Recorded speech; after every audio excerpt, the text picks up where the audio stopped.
talent is something which is grossly exaggerated in success. When I was in medical school, I used to teach martial art. That was my passion. And every time a Bruce Lee's movie was released, all these school kids would come and join in hordes to martial arts schools. And I used to see some kids whose physique is meant for martial art, who have the natural flair, and I used to think, oh, this kid is going to get a black belt. And interestingly, Swamiji, after 6 months, they're never there. The guys who go up to the black belt and, do something very good in martial art are the ones who joined the school without any skills, without any talent, who worked very, very hard for everything they had to sweat it out. But in the end, they're the ones who succeed. How do you explain this phenomenon? Sadhguru, I am constantly torn between my senior colleagues who are extremely skilled surgeons. Sadhguru, on the heart, there are some procedures which are done by very few people on this planet. I'll give an example. I do an operation called pulmonary endarterectomy. That's the blood clots from the leg goes to the lung arteries and it clogs up all the arteries. So 25 years ago, there was no cure for this. And once you're diagnosed, you're destined to die within a year. Today, people who are on home oxygen for 2 years, 3 years, you do the operation, they can go back to skydiving or they can go to scuba diving. That's the transformative effect. But there are only 50 surgeons, less than 50 surgeons in this world who can operate. And like this, we have some of my colleagues who are extremely gifted surgeons. They are in their 50s now. And some of them are constantly talking about retirement. Especially one surgeon who is an extremely gifted surgeon who can fix any damaged valve. He is single, he has no other commitments. Every other day he talks about going to Benares or somewhere and retire, and I keep telling him that God didn't create him to retire and meditate. He has to be fixing all these problems.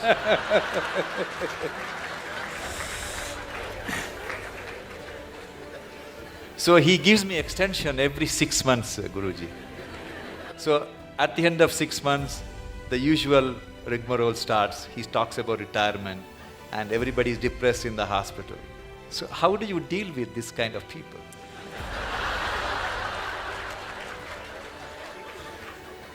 You must give him a 1-year sabbatical with me. Yes, because the need or the idea of retirement enters anybody's mind because of the monotony of what they're doing, whatever it may be. Somebody else may think it's a great thing, but in your experience, somewhere it's becoming monotonous or stagnant. Stagnation is one thing that human intelligence and human system cannot take, and most of the ailments are because of stagnation of life. They may be getting their, once in 3 years promotion, they may be making little more money, all these things may be happening. But somewhere experientially there is a stagnation, which could be a major cause for many of the complex ailments that people manufacture within the systems. The more complex they get, you try to create more talented surgeons. I'm saying we are manufacturing the problems, we are trying to manufacture a solution. I think as we offer solutions, people who have already gotten into problems, they need solution. But it's very important that we teach people how not to create these problems, so that instead of 50, you have to produce 5,000 expert surgeons to attend to all these people who are on self-help to illness. So I would say a surgeon who has a certain competence and who has worked through his life, if he wants to explore something of his own nature, that would be the greatest thing to do, because he's not a man without commitment, not competence. When competence and commitment is there, you should not run him through the rigmarole and destroy that possibility. It's important that he explores something of his own nature, which will make him… we don't know what he'll come up with. You cannot even estimate what he may come up with. I think a sabbatical is good. He may come up with something that you've not thought possible. I will convey your message, Sadhguru. I'm sure he's watching this program. Sadhguru, I believe that talent is something which is grossly exaggerated in success. When I was in medical school, I used to teach martial art. That was my passion. And every time a Bruce Lee's movie was released, all these school kids would come and join in hordes to martial arts schools. We used to call it Bruce Lee They're phenomenon. gone after 2 weeks.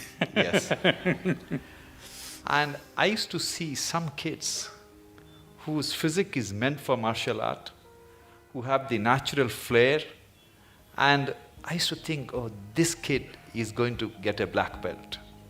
And interestingly, Swamiji, after 6 months, they're never there.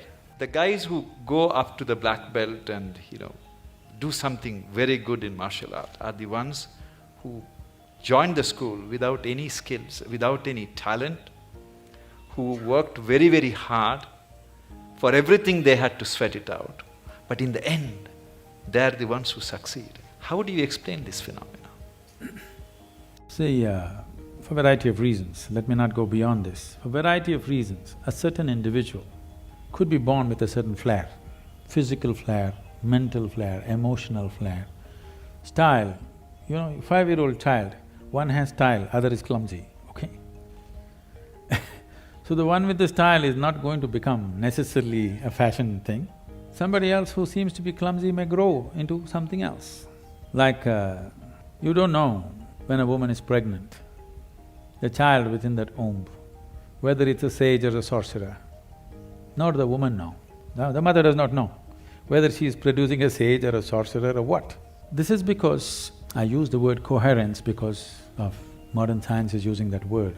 Who you are here right now, as you sit here, this is physics. Every subatomic particle is in constant contact with everything. What you call as cosmos is living life and it's a live mind. You have captured only one small part of it. If you work with only that one small part of what you have captured, both as life and as intelligence, you will function at a certain level. If you apply yourself to break the barriers of your limitations that you've set for yourself, then there is an intelligence beyond anybody's understanding, beyond anybody's estimate, which is available to you. Once this is available to you, people think you're superhuman. No, this is not about being superhuman. This is about realizing that being human is super. The immensity of being human has not been realized. So we are always making a kind of a mathematical calculation. Okay, if this person has this much IQ, maybe this is what he will become. This is what Newton's law, that everything that moves on this planet works to a mathematical precision or a geometric precision. That is, if you take a pendulum, the length of the pendulum will decide how it will swing. If you take a projectile, depending upon its mass, velocity and the trajectory, it will go to a certain place. That is not how the cosmos is working, because what you think is physical and not physical is all mixed up within this human being. The physical self, the psychological self, the emotional self, and who you call as myself, the life within you, the fundamental life process, these are all different dimensions. And the innermost core of who you are, which, because all the other words are corrupted, I'll use the word life or just you, what you call as me. This, if you allow it, if you do not identify it with any form, with your physical form or with other different identities what you take on, it has a way of being cohesive or collaborative with everything around.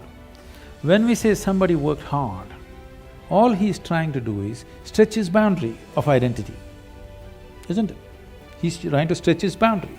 If he succeeds to stretch his boundary, something that he never thought possible or imagined that is within his competence or capability becomes his. Miraculously, I can show you hundreds of people who come to me, we prepare them for a certain period and then we initiate them. In 24 hours, you will see the shape of their face will change. Genetics are altered in 24 hours' time.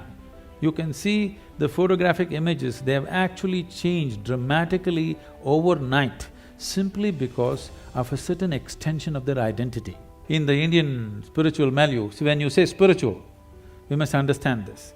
This is not about looking up or looking down. When we say spiritual, we are talking about transcending the limitations of physical. So right now, the physical is here as if it's a solid entity in people's experience.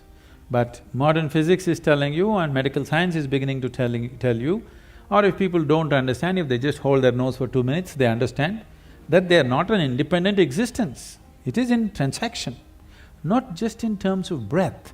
Even on the level of subatomic particles, it's in constant transaction. If this transaction becomes even minutely conscious, suddenly you have immense capabilities that you never thought were possible. Biological identity is the most limiting identity that you have because it limits to the area of your body. Now when you strive, you break this. It doesn't matter in what way you strive.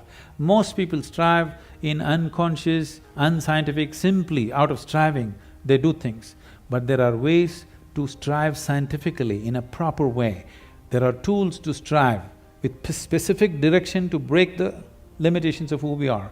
If you break this boundary, the subatomic particles are transacting, the intelligence is transacting, only you're missing the whole game. If you don't miss the game, if you are in the game of life, not in the game of thoughts and emotions, you are in the game of life, suddenly just about anything you want you can do, not this or that. I'm saying anything a human being can do, simply if he breaks his barriers.